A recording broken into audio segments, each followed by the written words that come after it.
I get to say I did something that nobody else can say that they've done, at least to date, as we record this video. And that is interview the one, the only Mike Z at the ORAD annual celebration. And I'm the first to get it done. You first and only.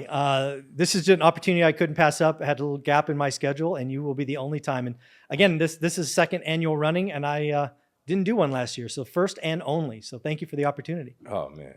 Thank you for the opportunity, this guy. So, look, I've known you for a while now. I think we've talked every week almost for the last few years.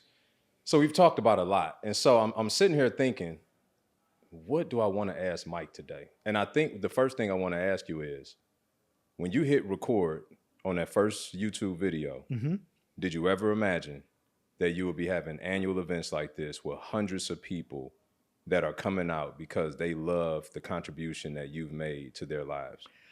Honestly, no. I had no goals. I had no vision. I hit that first record and frankly hit every record thereafter because I was trying to fill a void of producing something that would literally outlive me by 50 years. To see through now 6 years, 15,000 videos that it's working is frankly something I could have never imagined. My mind never went here. And you and I have talked plenty of times. I don't see myself as an entrepreneur. I don't even see myself as having crazy goals and this person that could see the mountain and all of those things. All I know how to do is work. That's all I'm comfortable in the mud. Yeah. And being in the mud for me is easy. It's comfortable.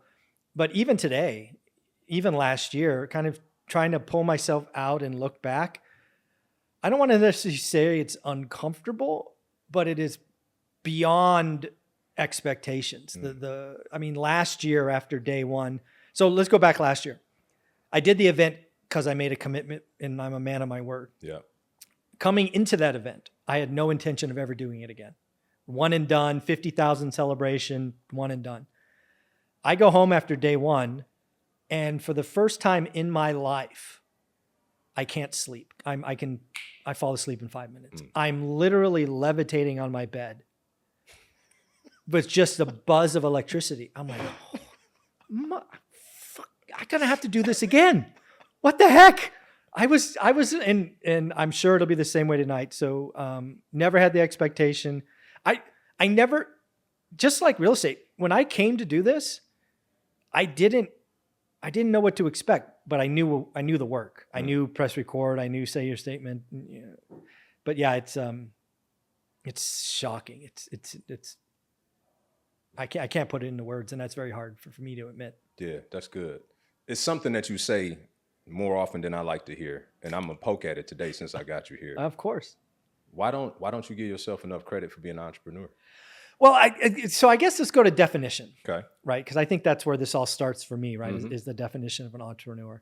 So the entrepreneur for me is somebody who takes risks, somebody who is putting out risk capital, putting out hiring, putting out marketing, because they're looking to get to that, ultimately that bottom line, right? They're going out, risk capital, creating value, and ultimately hope they get paid at the end. I've never been that person, which I think is pretty obvious. I had a 25 years successful career in corporate. But the question you're asking and you're really poking at is, dude, Zuber, you've been out for 7 years. You have a best-selling book. You're paid hundreds of thousands of dollars a year because of what you're doing now. Don't tell me you're not an entrepreneur, right? I get it. But back to my kind of profile, I'm lucky. I don't have to look at the bottom line. It doesn't move my needle. Second, I don't hire anybody. Right? I get asked all the time, and I still have these internal dialogues with myself about, why don't you advertise? Like this entire event that we're at, no advertising, only the daily financial news, right? So I don't see myself doing the things that I think an entrepreneur would. Like if some of the entrepreneurs I know had this one rental at a time, it would be probably 10 times as big. There'd be marketing behind it. There'd be VAs. There'd be all these things. I'm just a guy that's trying to deliver value every day. Yeah. I agree with about 80% of what you said, right? But the reality is entrepreneurs take thoughts and turn them into things. True. You do that. Yeah, there's no question. Right? I've certainly had to become You comfortable. do that 13,000 videos. You do that. You do that X amount of books that are written. You do that every merch and logo and tagline. You do that, right? You're constantly doing that. And very fair. And you're taking risk. See, I don't. So let me clarify what I mean by risk. Okay. Although the bottom line may not be necessarily the driving force behind why you do what you do, but it's a risk just to do it in the first place. Oh yeah, there's truth in that. Yeah. Right. People may not show up for free, let alone if I'm selling tickets. Right. We've both been there. Oh yeah. So I've heard you say it over the years, and I'm sensitive to seasons. Yeah, sure. You are in the season of entrepreneurship. And as hard as it me for admit, guys like you who talk to me, and you're in my ear on camera, off camera, which I appreciate you each and every week. You're bringing the Bible verses and all of these things to help for me to see a bigger picture. It's all meaningful. I hope you understand that those conversations are meaningful. I am comfortable giving myself grace and admitting that I do entrepreneurial things. I would still admit if I get asked the question, I'm a natural employee. Yeah. Just natural. Yeah. I'm learning because I socialize with guys like you. I will be better in 5 years. I probably won't be uncomfortable in 5 years with this. Yeah. But 5 years ago, I mean, dude, no, like I would drop some F-bombs and like it would be uncomfortable. Now I'm like, I mean, because for example, right? So I have courses on Teachable. Okay. We've done $655,000, no ads, no anything in a couple of years, right? Real numbers, right? Real numbers. But I saw a problem with that. So what did I do? I went out and created a private Facebook group, 2,000 members plus, just of students. This ain't anybody can join. You got to pay up to play up. Again, kind of following your lead. But then I saw Facebook change where I couldn't communicate. Like, it doesn't happen often, but once a month, maybe twice a month, I have a message that I want my entire community to see. And Facebook flat out didn't give me that. So I wanted to create 20 of them see the post and there's 2,000 people. Yeah, I'm like, this is not helping me. So in 24 hours, I created a school community, and that's where I focus now. The Facebook group still lives, it still runs by itself, but I do nothing there. Yeah. Because it doesn't allow me to bring the value to my community and when I want to. So school has gone from 0 to 363 members, $20 a month on purpose, keeping it low, right? It's 67 pennies a day, but it is now the happiest place for me because I can see when I have a message, it goes out. Also, once you get past like 100, it's now feeds on itself. Yeah. Right? We have people today, they're going to win awards because they are active members in the community. We have 6 masterminds in school that I never participate in. That's strong. That's strong. And that to your point, that's entrepreneur. That's seeing a problem, that's solving it. I mean, when I created a school community and it was successful, that was the first time I said, God damn it, Brian Adamson's right. This guy's right again. Did we get that in every camera? He's right again. And I seriously, I remember seeing that, crossing the 100 number in like, it was probably 3 or 4 days. And I'm like, this is what Brian keeps telling me. I got to tell him this. So thank you. Bro, that's crazy. So you said something and you kind of glossed by it, but I want to make sure we go back there and park for just a second. So you grow this Teachable offer, course. Yep. Tremendous success coming out of it and such. But you said you weren't okay with that. What part of it weren't you okay about? Well, it didn't allow, because what I saw on Teachable it was paint by numbers. Okay. Now, if you're comfortable and you're like me and you could take in information and learn to paint, it works. But having done this for 5 years, I think that's like 10% of the population. And I didn't know that when I created it. Because what I've learned is you have to have Q&A and leadership and followers, and everybody gets better together. And you can't get that on Teachable, at least not the way I did it, right? Because there was no community aspect, there was no Q&A, there was no chat. I mean, there was just nothing. It was like, hey, you want to learn how to do one rental at a time? 1, 2, 3, 4, 5. 1, 2, 3, 4, 5. But people needed more than that. And that was the itch I went to scratch. Well, as the true entrepreneur that you are, that was a great call on your part, Mike, to take a pivot, because employees don't take pivots. Only entrepreneurs do that type of thing. I'm starting to see the light you have been shining for a while. Oh, thank God. The prayers are answered, man. You know what I mean? You could leave successful. Oh man, if I die today, I did my job. There you go. So let's talk about, because people see you today. Seemingly, you're looking great, by the way. You're dropping weight. 20 pounds. You have built out this massive portfolio. You and Olivia seem to take trips whenever you get ready to. Yep, we're doing another one in Asia in about 2 weeks. There you go. So, Mike has no problems in life. 0. Is that really fair to say? Because I know, right? People get jaded. They see the accolades of success, and they assume that nothing still keeps us up at night. And I just think that that's probably incorrect, or at least incomplete. Certainly incomplete. Because again, when you have a portfolio and you have, you're out in public, you get a lot of hate.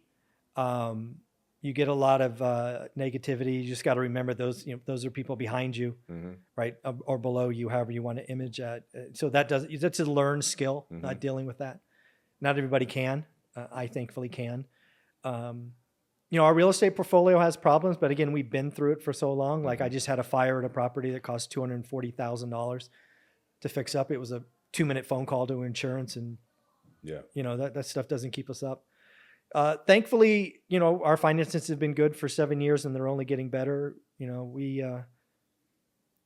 Life is good.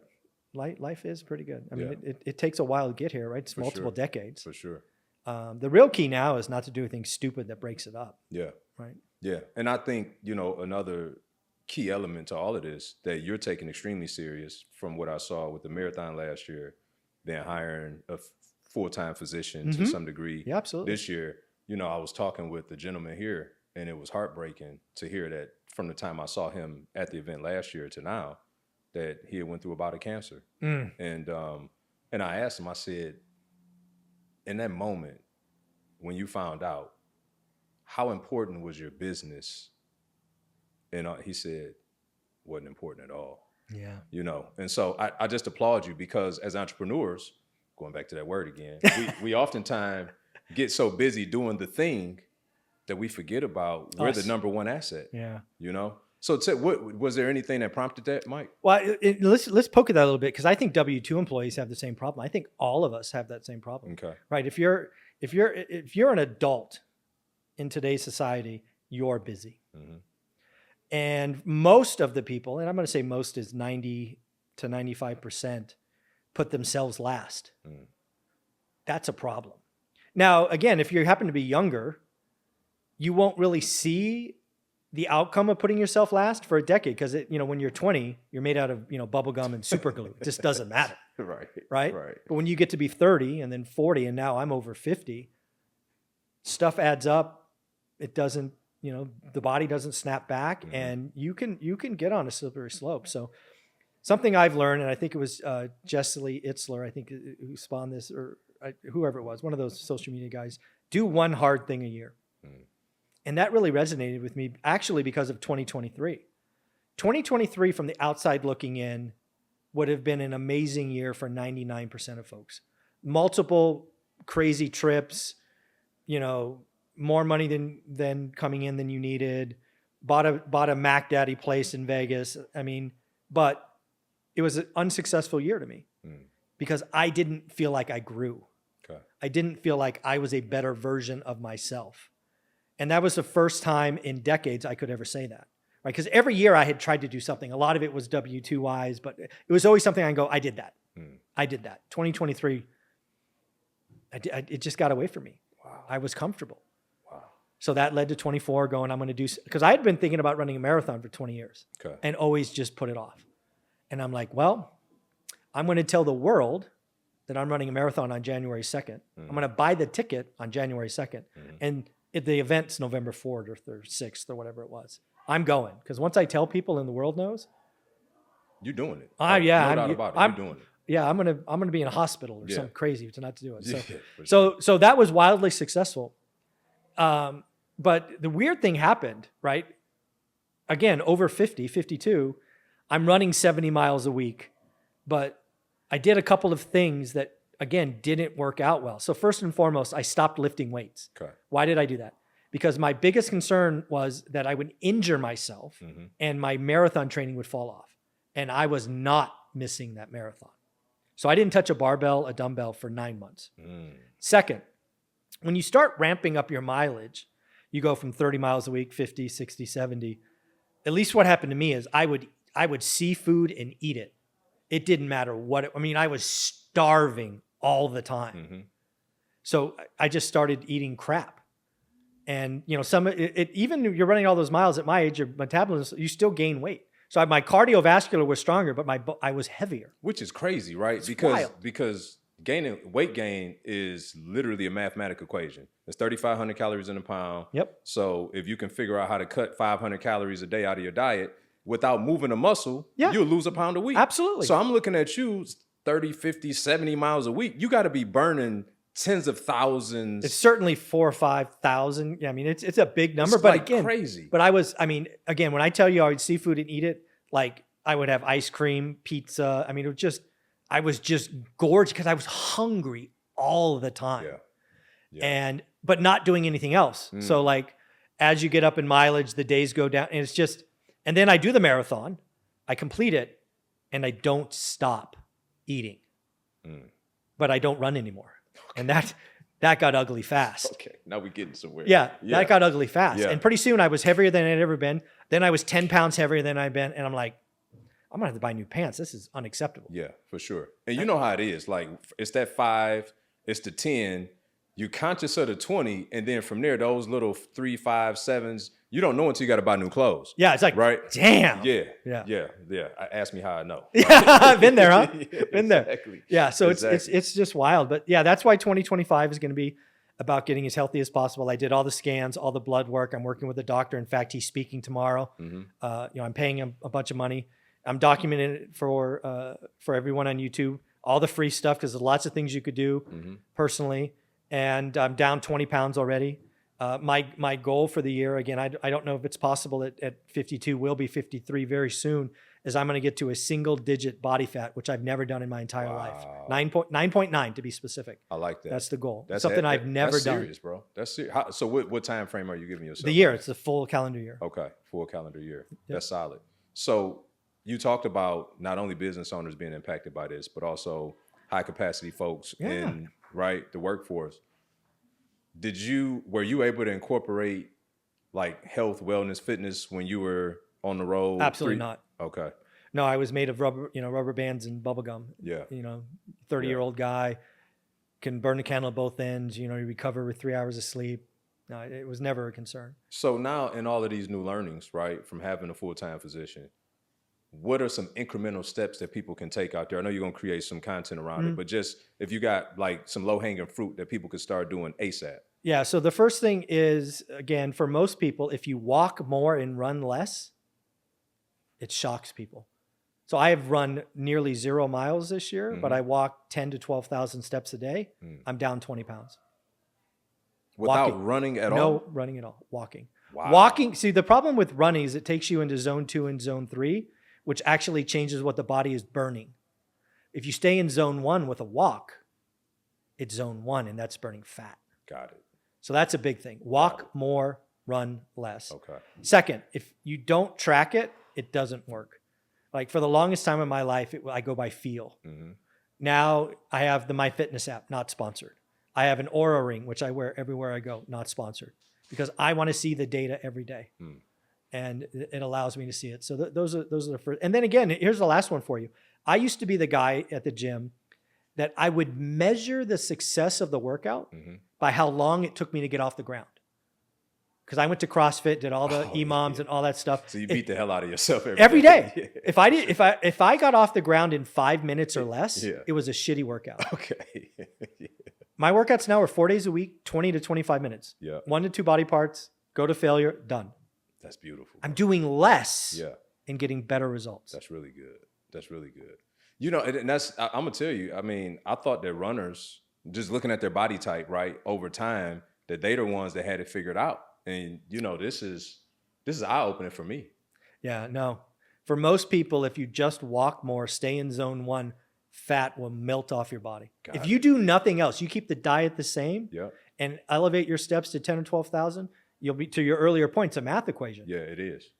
It is. Zone 1 burns fat. Yeah, you could eat crap, just eat less of it, right? Because it's math. But if you want to look good, then you have to be Then careful you have to of add the what weights. you- And 100%. the last thing, if you are looking to get lean, which a 9.9% would be really lean, For sure. protein has to be the anchor of every meal, Mm-hmm. right? When in doubt, protein. Yeah. Like if I'm up against my calories at the end of the day, I'll have a steak and nothing else, right? No broccoli or anything like that. But again, so it's protein. I'm trying to get 200 grams a day. So bars, powders, steak, chicken. It's really simple. That's strong. That's strong. So now that we're here, right? There was a time many years ago where we talked and you didn't want a coaching business, Mm-hmm. right? But you kind of got a coaching business, Mike. See, I mean, you know yeah, what I mean? I- Like, let's talk about this for just a second. Fair Mike. enough. All right. So what changed, or you didn't even see it happening? I didn't. So I get around it. Like sometimes it's self-talk. Okay. I consider myself a community manager. Right? That's a fancy handle. It is fancy handle. Hey, you gotta lie to yourself sometimes. So what do I not do? Uh-huh. I don't sell my time. Yeah. Nobody on the planet could pay me for an hour. Yeah. I wouldn't take it. Yeah. I would either do it for free because I can put it on YouTube, or I Sure. won't take the money. Yeah. So I don't sell my hours.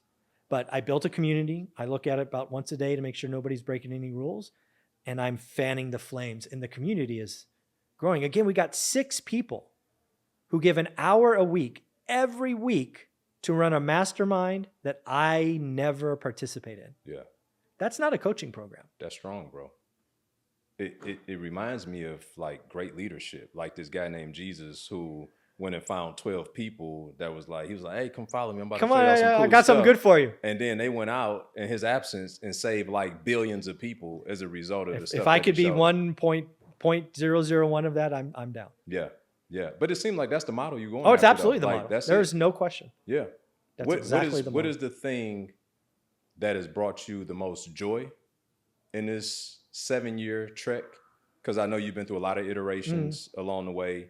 Is it the speaking? Is it the teaching? Like what? It's like the what it's is the emails or text or DMs from people telling me versions of you've changed my life Mhm.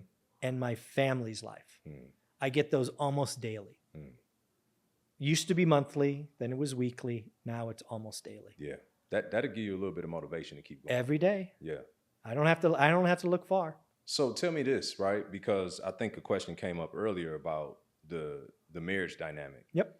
Obviously, Olivia is in the business with you, the real estate side of things, but you're a full-on media company at this point. Sure. Like how invested or lack thereof, or like how do you guys find alignment in the lifestyle? So that's a great question. So it was about, I think it's been 3 years ago now. I used to do content 7 days a week. Okay. And Olivia was like, you need to figure something out. Yeah, I know the pandemic and yeah, we're staying home and, go to your office and get away from me, but that's not here anymore. Yeah. So she had that hard conversation with me. And after some give and take and uncomfortable conversations, we agreed on 5 days a week. So now I take Friday and Saturday off. The second thing is I happen to be very fortunate where I'm a morning person and she's an evening person. Okay. So I am done recording by 11 Mm-hmm. and Olivia is usually not out of bed until 10. Mm. So for that hour that she's up, she's getting ready and doing all this. Sure. So when I roll out at 11 o'clock, we're talking about what to go do for lunch. Yeah. So it's like perfect. If she was a morning person, it might be a problem, but I'm very fortunate that I can do what I love and feel like I'm still contributing in 2.5 to 3 hours a day, 5 days a week. And it's no impact on her, Yeah. right? The studio is away from her. Even when I'm loud, she can't hear me. Mm-hmm. So it's very fortunate that works out this way. She's never been on a video. I think she actually, I can't say that. We did a series called Buying Vegas where she was the highlight of. Mm-hmm. People just loved her sense of humor, but she doesn't want to be in front of the camera. She's like, you go do you. We get stopped every once in a while, so she appreciates that. But yeah, she's very supportive. Yeah. She's very supportive. Yeah, I think that's a key piece. I was just telling someone earlier, marriage is more about alignment than it is agreement, Agreed. right? And the more that you cast vision, the more that you have alignment conversation. You check in. Check in, right? Because as you evolve, you're a different guy than you were 7 years ago at this point, right? Yeah. And so we got to date each other. We got to check in with one another. We got to find out their interests, our interests, because like, you don't have to look outside your marriage. This person right here is going to be 6, 7, 10 different people. Yeah, exactly. If you just check in and figure it out every now and again, right? Absolutely. I love that. Man, that's good. So you got the total support of your bride, and you also took the leadership of saying, it's a way for me to set this thing up to where it doesn't impact her, right? I think having that wherewithal is also important. Yeah. You know, how many interviews are you doing, Mike? Like, what time do you get going? Because you mentioned you stopped. So I do a live show every Sunday through Thursday at 7:30 a.m. Okay. That typically goes from 7:30 to about 7:50. It's called the Daily Financial News. It's live, not recorded. Then I typically have an interview at 8, 9, and 10, 5 days a week, Sunday through Thursday. Wow. But you're done by noon. I'm done by 11. You're done by lunchtime every single day. Yeah. And I do nothing else. Like that's back to the entrepreneur, right? Yeah. I'm done. Yeah. Right. I don't do anything else. I'm not looking to grow. I'm not having calls about ads, and I'm not hiring and firing and skilling up and. Yeah, it sounds like you're really enjoying your life as an entrepreneur. It's going to keep sliding that word in. But I'll say this: I'm enjoying my life. Yeah. ... Yeah, exactly. We'll put the subtitles. Don't you worry. No, that's good. So I know by knowing you, and I probably pushed you more than anybody. In this area, no question. In terms very of helpful. The impact and income piece, right? Yes. There is a world that exists to make extreme amounts of impact while still making extreme amounts of income. Let's just call it what it is, right? And everybody's happy in that scenario. How is Mike doing today with selling products and services and feeling okay with whatever they're priced at? I feel fine. Okay. I feel fine. I think I made a great call on the school community at $20, 67 cents a day. It's just enough to keep the pretenders away who are broke, and it's low enough where everybody can say yes. And it's not a year-long commitment. You don't like it, bolt. It won't hurt me. Yeah. So I'm going to keep it there. I mean, I know there's lots of communities. I look out there, $99, $49. Again, that's not what I'm trying to do. I'm trying to foster a community that's an easy yes, an easy hurdle, and I don't have to sell anything. I don't have to do an hour. Like I interviewed a guy named Tom Nash the other day who's got 15,000 members on Patreon, his version of school. But he is spending somewhere between 20 and 25 hours a week of his personal time doing different calls and doing this and doing that. Now, again, he's got 15,000 people paying him $50 a month. Do the math. It's a big ass number. Yeah, no doubt. But I don't need that number. Yeah. I don't have any aspirational goals to say I got to have a red and a black Ferrari in my garage. I don't have those. I'm here to solve a different need. I want people to say my name and remember me 50 years after my physical body is gone. Yeah. That is the only thing that motivates me. No, that's a good point though, Mike, right? Because we oftentimes think we want more so that we can give more, be more philanthropic, all those things, right? And here's the thing. Just like when people stand up in the conference and everybody why starts to sound the same, I love the uniqueness that your why for making more money or lack thereof is just that your goals are different. Your goal is the legacy of impact and influence than it is income. So because your goal isn't income oriented to where you like, I want to give 50% to this charity, or I want to donate X to a church or leave a foundation behind, then there isn't a need for you to say, I want more. You like lifestyles covered plus there's not much that I can't do that I want to do. And if I found myself in position that I did want to do more, I know how to pull a lever or two to where I could absolutely go do that at that point. Absolutely. And as long as I stay in that happy and comfortable state, I'm going to keep doing what I'm doing. Man, clarity is a gift though, Mike. I don't know if you know how profound what you just said. It really is though. I love it. Because everybody just wants more for the sake of wanting more. That's the rub. I mean, that is the thing that I see everywhere, right? Is it's always more, right? I have this image in my head, and I've told the story, but there's this financial freedom mountain that you climb up, and everybody has whatever their number is. I have chosen to get to my comfortable number, our comfortable number. Olivia's a part of this, and sat down. Now I reserve the right to get up and climb. Yeah. But dude, I've been here for 5 years. The view's good. I'm helping people. I'm feeling positive. I'm feeling I'm contributing. I see no reason to stand up. Yeah. I love that, bro. I love that. I hope everybody that's watching this can extract something from that. Like, let your why be your why. Because if it's a carbon copy of somebody else's, then it's never going to suffice at the end of the day. You sit across from me, and I'm big on energy. Like, you are beyond content. You know what I mean? Like beyond content. This ain't lip service. This is really what you believe to be true, and you're living in that reality of it right now as we speak, bro. I mean, that's, to me, that's the pinnacle of life. All I can tell you is it doesn't suck. Yeah. Yeah. So let's talk 5 years from now. Are we still making videos as consistent? I hope so. I will stop making videos the day it's no longer fun. Yeah. Because I don't have to do it. Yeah. But dude, think about what I do. Yeah. I get to talk to movers and groovers like yourself every day, and I get to live vicariously. I get to live through what you're doing. I get to experience your daughter's wedding coming up. You've been telling me about that for 6 months. That's true. We talk about your brother or soon-to-be son-in-law. I call them millionaires. I get to talk to millionaires 5 days a week, 3 different millionaires, and I have a blast. Yeah. It's just, it's just fun for me. You just made me think of something. You sly little devil, you. So you've been interviewing essentially millionaires. Absolutely. For 4 years now, maybe more, five 5 years. How much does that help with your growth? Oh, it's been very eye-opening. So one of the beauty things about having a channel that's interview-based is you get some one-on-one coaching, whether you like it or not. And when you want it, you can go seek it. So it's been remarkably helpful. That's really good. Dude, I've had the opportunity to interview people and get my answers. Like I interviewed Grant Cardone the other day. Right, got my questions answered, trying to figure him out, trying to figure out what I'd do if I, there. I got to interview Meet Kevin, Graham Stephan, Ryan Pineda here in Vegas, even Elena Cardone. I got to interview Elena Cardone about Grant when she was rolling out her first book. Wow. That was a fun conversation, right? And having a interview-based discussion only makes you better. Yeah. Only makes you better. Well, I'm one that believes we attract who we become. So for all the likes that you've just named, that you've had on your channel, is a direct representation of who you've evolved to in this process, bro. I appreciate that. Yeah. So you're an entrepreneur, whether you like it or not. You just slide that word in one more time. Is there anything else that you'd like to share since we're closing now? Know your why. Get in the right rooms. Like the biggest thing for me that I've said that I don't think people feel is you've got to fire your friends.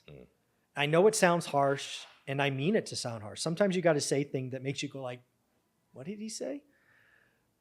I would be a lot farther along if I had fired friends those first 5 to 6 years. I just didn't. I tried. Like, again, I said earlier, like my paint by numbers. I always thought I could do it myself because I can outwork anyone. Yeah. My record stands. Yeah. And I should have been in bigger rooms. To your earlier point, you were on stage with me and somebody asked a question. You're like, I should have got mentorship earlier. Abso-freaking-lutely. Yeah. Yeah. Right? That's not a weakness. That's a show of strength, actually. Yeah. Right? That I got enough wherewithal that I'm going to go submit to somebody that knows more than me at this point. Yeah. Again, maybe it's even what not to do. Yeah. Right? Because you can take something from every session. Well, knowledge is learning what to do, and wisdom is knowing what not to do. Bingo. Right? We live life going forward, but we understand it looking backward. Exactly. So by being able to leverage somebody else's experience and know not to do that, sign me up, bro. I'm tired of do-overs. Yeah, exactly. You know what I mean? At this age, are you kidding me? Yeah, I'm gonna lose my time and my money? Yeah. No. No. Let me give you the money. Yeah. You help me save my time. Exactly. And we're gonna figure this thing out together. Yeah. Bro, I appreciate you, man. I love you. You're amazing. You've done tremendous things to so many that you haven't met. But me sitting across from you, I can tell you personally that you've done a tremendous thing in my life, and I'm forever grateful for you, man. Follow Brian Adamson. He's the real deal. Thank you, man. I appreciate you.